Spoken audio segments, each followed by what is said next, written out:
O que é que os Beatles, Rolling Stones e uma chapa de raio-x têm a ver com a queda do comunismo? Parece o começo de uma piada, mas é uma história real.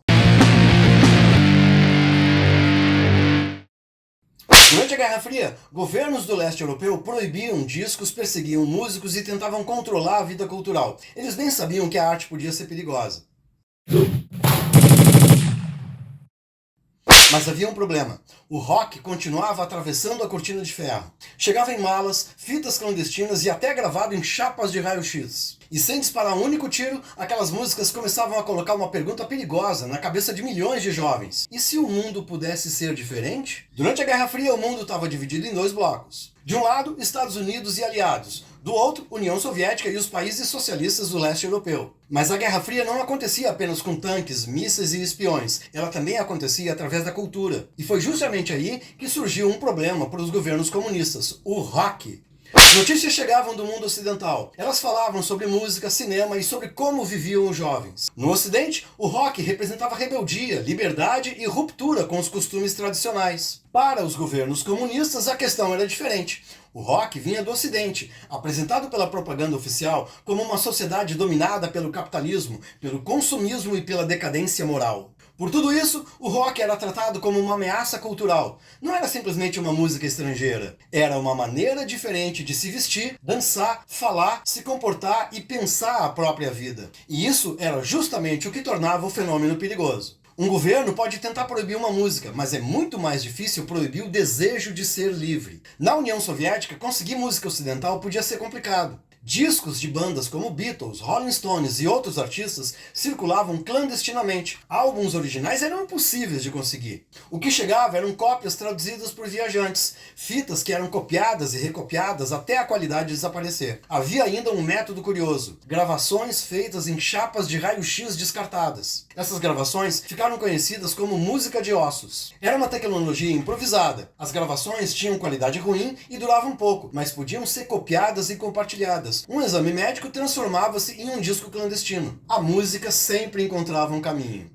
Só que ouvir música ocidental podia trazer problemas reais. O aparato repressivo do Estado podia aparecer na tua porta. Os Beatles tiveram um papel especialmente importante. Para muitos jovens soviéticos, eles representavam uma janela para um mundo que não aparecia na propaganda oficial. Claro que os Beatles nunca foram criados como uma banda para derrubar governos, mas seus cabelos, suas roupas, sua música e seu comportamento já era suficiente para criar uma diferença. Um jovem que ouvia Beatles podia começar a fazer perguntas. Por que eu não posso me vestir assim? Por que determinadas músicas são proibidas? Por que o Estado precisa decidir o que eu posso ouvir? Essas perguntas eram incômodas. Regimes autoritários dependem não apenas da força, dependem da capacidade de controlar aquilo que as pessoas sonham em fazer.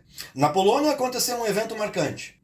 Em 1967, os Rolling Stones fizeram um show em Varsóvia. Era a primeira apresentação de uma grande banda de rock ocidental atrás da cortina de ferro. O evento causou enorme expectativa. Milhares de jovens queriam entrar e o governo observava tudo de perto. Mick Jagger não fez nenhum discurso revolucionário, mas o show acabou se transformando em um acontecimento político e cultural. Milhares de jovens estavam experimentando diante dos seus próprios olhos uma cultura que vinha do outro lado da fronteira, vinha de outro mundo. O rock não precisava dizer derrubem o governo. Sua existência já criava uma comparação. Havia outro mundo e os jovens estavam ouvindo.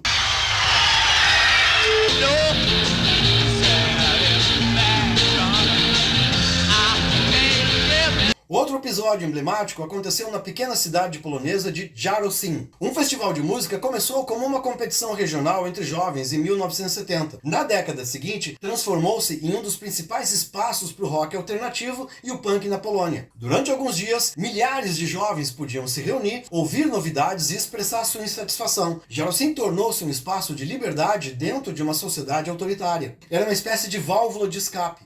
O governo permitia o festival para manter sob controle a juventude, mas ao permitir o festival, também criava um espaço onde ela podia experimentar justamente aquilo que o sistema tentava controlar, a liberdade. Na Tchecoslováquia, a história assumiu uma dimensão ainda mais dramática. A banda The Plastic People of the Universe se recusava a submeter sua produção artística ao controle do regime. Claro que os integrantes foram presos em 1976. O caso provocou uma reação muito maior do que as autoridades esperavam. Artistas passaram a denunciar a perseguição e a defesa daqueles músicos tomou dimensões políticas que ajudou a alimentar a formulação da Carta 77, um movimento de defesa dos direitos humanos na Tchecoslováquia. Mesmo com essas histórias, não se pode dizer que o rock derrubou o comunismo. Isso seria simplificar demais as coisas. O colapso do bloco socialista teve muitas causas: crise econômica, problemas estruturais, insatisfação popular, crises políticas e uma profunda perda de legitimidade dos regimes. Mas uma coisa o rock ajudou a fazer: ele criou uma fresta, e através dessa fresta entraram ideias perigosas, a possibilidade de imaginar uma outra sociedade. A Guerra Fria não foi apenas uma disputa entre sistemas políticos, foi também uma batalha entre modos de vida. E o rock atravessava fronteiras, passava pela censura, entrava pelas rádios escondido em malas e copiado em fitas. Cada música atravessava uma fronteira invisível. E então chegou 1989. Uma após outra, as ditaduras comunistas começaram a cair. Na Polônia, na Hungria, na Alemanha Oriental e em novembro, o grande acontecimento, o Muro de Berlim caiu. E em 1991, a própria União Soviética deixou de existir. O mundo da Guerra Fria chegava ao fim. E o rock continuava lá, não como vencedor de uma guerra, mas como uma das trilhas sonoras de uma geração que havia aprendido a questionar. E aqui fica uma das grandes lições dessa história. O poder político não controla apenas leis, exércitos e instituições. Ele também tenta controlar símbolos, roupas, linguagens, música, cinema, livros e comportamentos. Controlar uma sociedade não significa dizer às pessoas o que elas devem fazer. Significa tentar definir aquilo que elas podem imaginar. É nesse ponto que a arte pode se transformar numa resistência. Uma guitarra não derruba um governo. Uma música não destrói um sistema político. Mas uma música pode fazer uma pessoa imaginar que existe outra maneira de viver e pode fazer milhões sonharem.